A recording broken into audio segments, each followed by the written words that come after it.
السلام علیکم دوستو، امید ہے آپ سب خیریت سے ہوں گے۔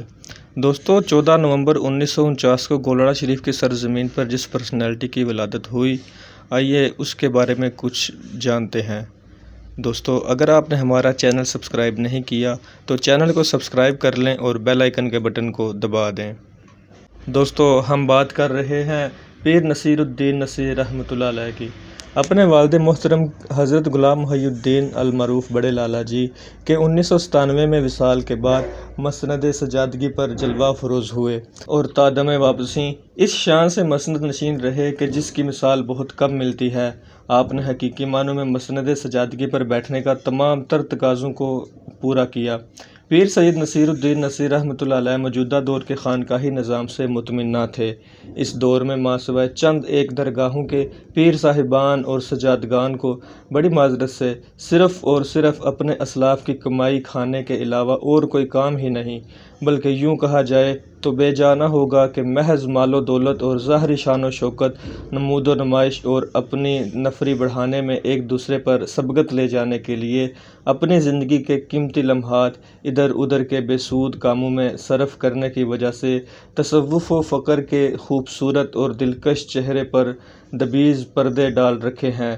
کس قدر روشن دور تھا کہ جب یہی خانقاہیں رشد و ہدایت کی مرکز ہوا کرتی تھیں، جبکہ اب تو ان میں سے بہت سی صرف تجارتی مراکز کی شکل اختیار کر چکی ہیں۔ پیر نصیر الدین نصیر رحمۃ اللہ علیہ کی زندگی کا ایک ایک لمحہ دین اسلام کی بے لوث خدمت اور عشق مصطفیٰ صلی اللہ علیہ وسلم سے مزین تھا۔ پیر سید نصیر الدین نصیر رحمۃ اللہ علیہ کو بیک وقت 7 زبانوں پر عبور حاصل تھا۔ آپ ایک قادر الکلام اور منفرد لہجے کے عظیم شاعر بھی تھے۔ انگلینڈ کے شہر برمنگھم میں ہونے والا مشاعرہ پیر سید نصیر الدین نصیر کی زندگی کے چند اہم اور خاص مشاعروں میں سے ایک تھا، جس میں احمد ندیم قاسمی جیسے جید اور معروف شعراء کرام تشریف فرما تھے۔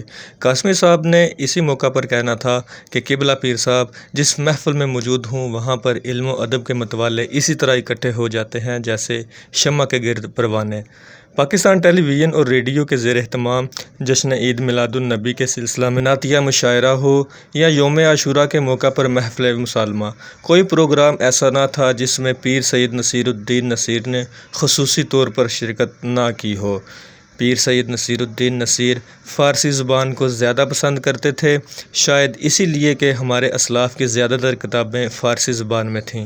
کتب کا مطالعہ کثرت سے کرتے، ایک لمحہ بھی فراغت کا ملتا تو کتاب کی ورق گردانی شروع کر دیتے۔